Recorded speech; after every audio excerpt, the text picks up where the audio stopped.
Nutcracker and the Mouse King. By ETA Hoffman. Chapter 2. The Presents.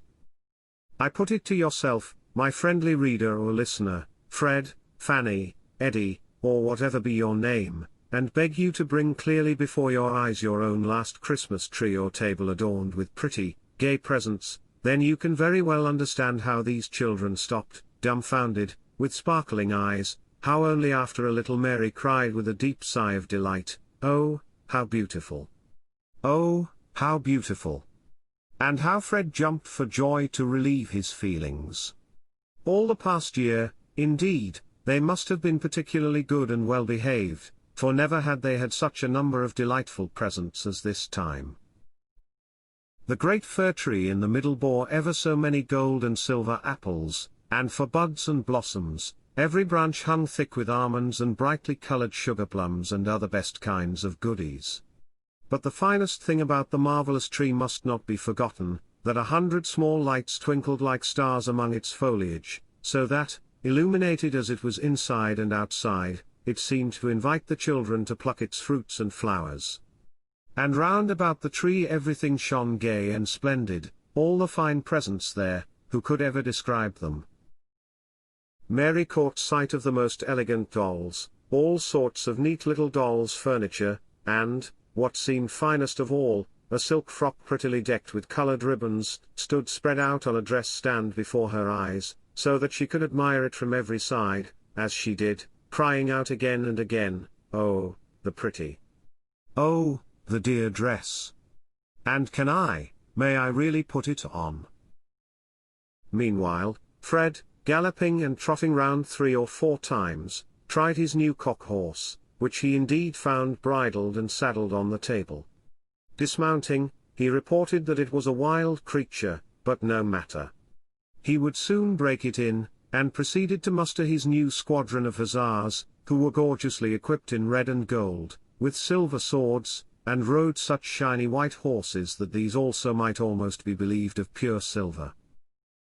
The children had got over their excitement a little, and were able to take a look at the picture books which lay open so as to display pretty flowers and brightly colored figures of people, even of dear little children at play, painted as naturally as if they really lived and spoke. Yes, Fred and Mary were settling down upon these wonderful picture books, when, cling, ling, cling, ling, the bell rang again. They knew that now it was Godfather Drosselmeyer's turn, and ran to the table standing by the wall. The screen that had so long concealed it was quickly drawn away, and what did the young folks see? On a green lawn, bespangled with gay flowers, stood a most noble castle, all plate-glass windows and gilded towers. A chime of bells was heard, doors and windows flew open, and you saw how very tiny but most elegant ladies and gentlemen, with feathers in their hats and trailing skirts, moved inside the rooms. In the central hall, that seemed to be on fire, so many lights burned there in silver chandeliers, children wearing short coats and vests were dancing to the music of the chimes. A gentleman in an emerald green cloak kept looking out through a window, nodding and disappearing by turns, while a figure, just like Godfather Drosselmeyer himself, but scarcely higher than Papa's thumb, would, from time to time, come and stand at the castle door and then go in again. With his arms leaning on the table, Fred had examined the dancing and walking figures, and now he said, "Godfather Drosselmeyer, will you let me go into your castle?" The councillor replied to him, that this would never do. Indeed, he spoke truly, for it was foolish of Fred to want to go into a castle which, gilded towers and all, was not so high as himself. Fred had to admit that.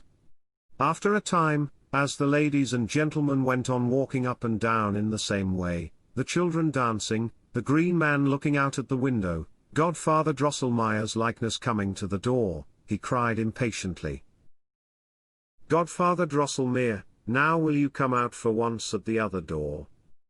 "That won't do, dear Fred," answered the councillor. "Well," said Fred again, "just make the green man, who looks out so often, walk about with the others." "That won't do either," repeated the counselor. Couldn't the children come downstairs? Persisted Fred.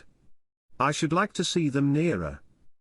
Oh, all that won't do, said the counselor, not in very good humor. The machinery has to work as it is made. Is that the way of it? Exclaimed Fred in a tone of contempt. Nothing will do. I tell you what, Godfather Drosselmeyer, if your fine little figures in the castle can only go on doing the same things, they are not worth much, and I don't particularly care about them. No. I would rather have my hussars. They can maneuver forwards, backwards, as I like, and are not shut up in a house. And with this he ran to the table, and made his squadron on their silver horses trot up and down, and wheel and charge and shoot to his heart's content. Mary also had quietly slipped away, for she, too, soon grew tired of the strutting and capering of the puppets in the castle, but was so polite and good-natured that she would not show it so plainly as her brother Fred. Councillor Drosselmeyer spoke rather crossly to the parents. Such a skilful contrivance is not for senseless children. I will pack up my castle again. But the mother came forward, and got him to show her the construction and the wonderfully ingenious works by which the little puppets were set in motion. The councillor took it all to pieces and put it together again. This put him into a rather better temper, and he presented the children, furthermore, with some pretty brown men and women made of gingerbread, with gilt faces, hands, and legs, which quite delighted them. Sister Louisa had, by her mother's wish, put on the handsome dress which was her present, and looked very nice in it, but when Mary was to try on her new frock, she thought she would rather look at it a little longer, and they allowed her to have her own way. Thank you for watching. If you would like to support the channel, please like and subscribe.